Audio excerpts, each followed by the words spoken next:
Yeah, so what I remember is I think we were probably at yearbook, like working on the yearbook. Or you were working, and me and Sebastian were. Yeah, no, but you guys were great company, though, to keep things like alive for me, honestly. Because I think back about how, like, we worked on the yearbook, and then I try to think of any of the work I did. I feel like I did, like, maybe some in-between gopher type work, but most of what I did was hang around the office. But that's what we needed. I guess we needed buddies, right? Yeah. And we were kind of going down one of the stairwells closer to, I guess, the science side, on the second floor. And actually, I was with somebody who wasn't on the yearbook committee, but I think she had stayed behind for dance practice or something like that. So we're at, I guess, like the first flight of stairs going down, and the stairwell door was closed. So there's just like a small rectangular window that you can kind of look through, which was pretty representative of the kitchen door in Jurassic Park. Yes. So you came, Matt came. And you like reenacted the whole moment of the breathing into the window with the and I guess like I had to fog it up. You had to fog it up and then get surprised by your fogging up as a raptor would be, because a raptor wouldn't. Did you then have like trouble with the door handle? Is that what? It didn't come naturally to me, but I picked it up pretty quick. In your raptor persona, yeah, exactly. I'm a character actor, so.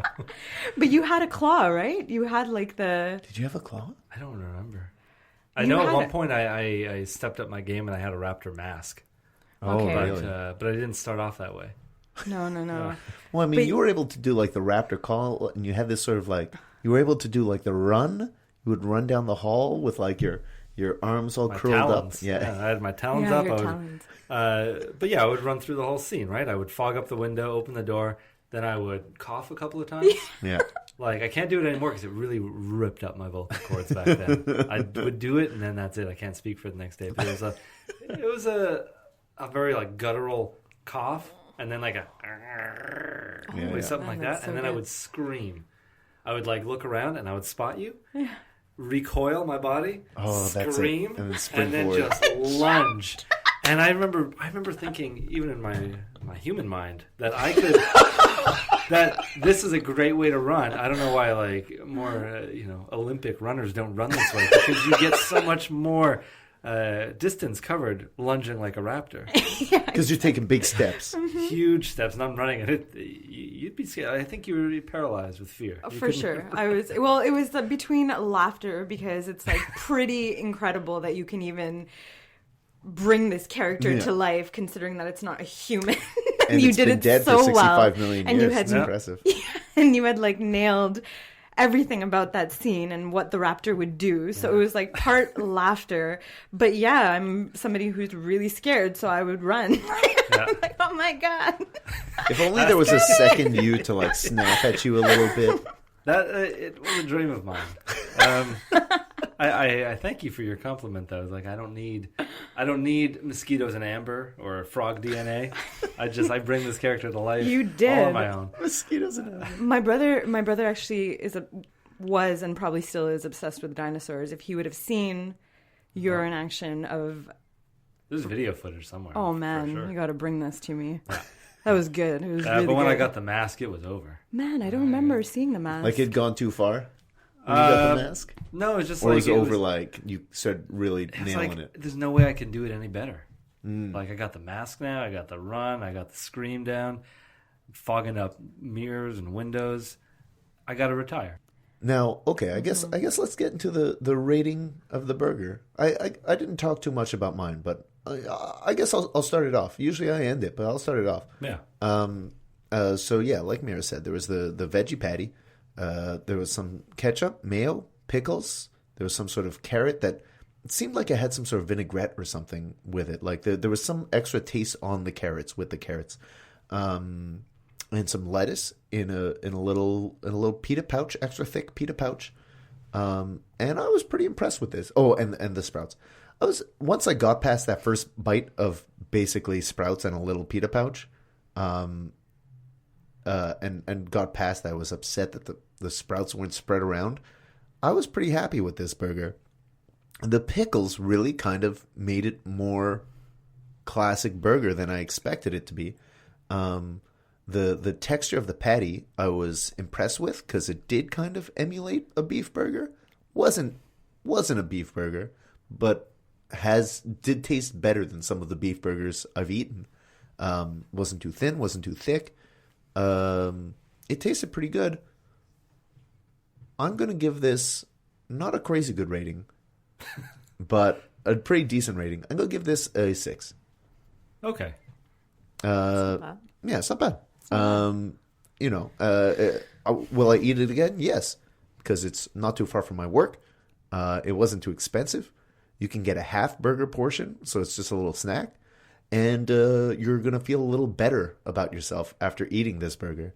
So yeah, I was pretty happy with this burger. I've definitely rated other burgers lower that I've eaten plenty of times. Meera, what did you think of your burger? So I think it's probably not my favorite veggie burger that I've had, but what I do appreciate about this burger is that the consistency is one that stays together really well. I don't think it's like I've had the patty just on its own as well outside of a bun, actually. So like a veggie burger steak? Yeah, exactly. And it stays together. It doesn't crumble on me the way that I've had other veggie burgers that are maybe like made with beets or black beans or something. So I think like the quinoa and the rice base is actually a really good one. I think the flavors were on point.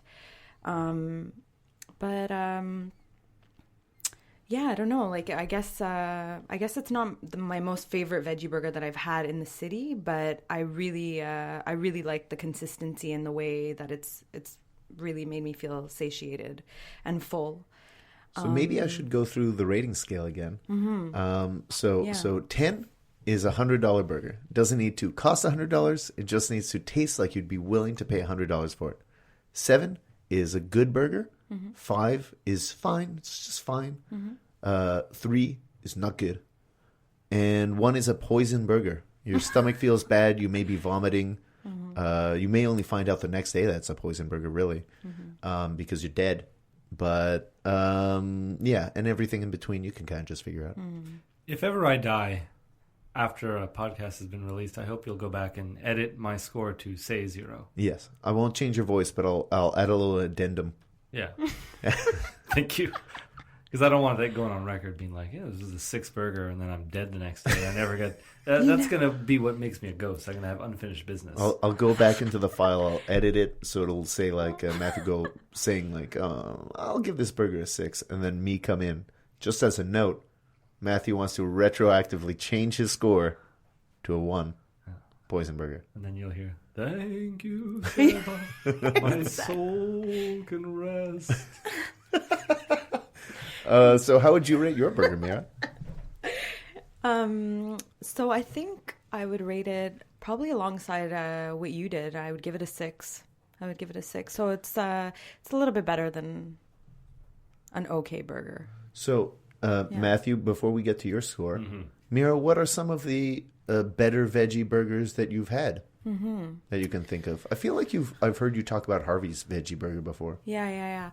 I guess that's like a really different burger, though. That's a burger that is very much trying to imitate meat. Yes. Right? In its color and its texture. I think they use either probably tofu or seitan or something as their base. Whereas Satan? They use Satan? You would like that, no? I want more notches on the evil side for vegetarianism. Exactly. Is the point of vegetarian food not to emulate meat? Most of the time, it seems like that's what they're trying to do. It's like, try this that's meat the dish. Vegetarian food you're eating. Well, it's like, try this meat dish made with something else. Try this meat dish made with something else. What are the vegetarian dishes that aren't relying on aren't on the shoulders of the meat world? You know, I know you're answering a different question. I don't want to derail you too much, but I just feel like every time it's like, try this meatless pogo or try this meatless meat stick. I feel like Matthew, you should go have like a quinoa power bowl and realize that like the sweet potatoes that are kind of substituting in the place of meat do the job. It's not meat. It's not pretending to be meat. It's just a meal made of vegetables that tastes good and you feel good after eating it. But it's a substitute, you know. You it's can not have fun. Not really, though. You can have fun with playing the role of meat. When a substitute comes in, You're a little looser. You're having more fun. But at the end of the day, what did you really learn? The substitute is just going over, the lesson plan, but he doesn't know where you're at. Doesn't know where every individual student is. Doesn't see anyone as an individual. You're just a paycheck. Now, Matthew, what if the substitute teacher comes in and you realize the substitute teacher because they wheel in a TV at the front of the classroom, and you're like, this is going to be great. We're not doing actual class. We're watching a movie. And then you watch that movie, and that movie touches you and teaches you. Yeah. You learn something that you wouldn't have learned. Maybe that substitute is just what you needed. It's a lazy attitude towards education. Meera, you were in the middle of something, and I rudely interrupted you. Oh, yes. Other veggie burgers. Yeah, well, first I was going to say that, there's a lot of vegetarian... I mean, if you're talking about imitation meat, then, I guess the purpose is for the food to actually look like it were meat, right? It's a gateway. Yeah, and that's probably, for a lot of people that are in transition, it might be very helpful for them to look at something and be like, well, this really does look like a burger, or it looks like a hot dog, or it looks like a sausage, or what have you. But there's so many meals that just stand alone. One of them, like you said, a power bowl. Yeah.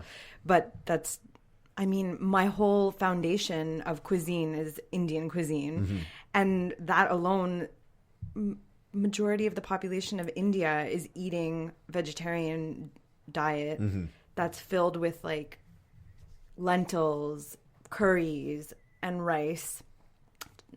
Obviously a bread substitute, and these things all stand alone and they're delicious, right? Chickpeas, a lot of Asian bell peppers, food, eggplants. Any parts of Asia that practice Buddhism, they're all vegetarians and vegans as well, actually. Yeah, so their meals are substantial, filling, and actually don't necessarily include any imitation meat. So, Matthew, let's say the Dalai Lama invited you to have dinner with him. Would you be like, well, I'm not having what the Dalai Lama's having? Yeah. Give me a hot dog. I couldn't do that. I couldn't go out for supper with him. He's inviting you. Yeah, but what would I say? Is it a one-on-one thing, or is it a group It's event? just the two of you. He'll keep the conversation moving. I'm going to be boring. He's a very interesting man. Maybe he'll ask you questions. Yeah, he's not gonna care about my answers. Oh, I'm sure he will. He's the Dalai Lama. I couldn't do it. I would. The rest of my life, I would feel like I shouldn't have done that. I think I may have gotten to the bottom of something here, Matthew. There's a certain intimidation that you would have with the Dalai Lama, or walking into Green Panther today. Yeah. All these vegetarians, they intimidated you. You felt judged, but no, you were scared. You were scared about the meal you were going to eat and what you were going to feel. You didn't know what you'd think. Matthew, how did you rate your burger? The innovation was interesting. The idea of a burger, I think this little burger pouch, pita as you'd call it, could be incorporated into the meat world, where you can have. Well, I guess they've done it with pizza pockets. Not quite the same, but okay. This was kind of like a pizza pocket, just bigger and better, with a bunch of stuff going on in there. I didn't really know what I was eating. There were pickles for sure.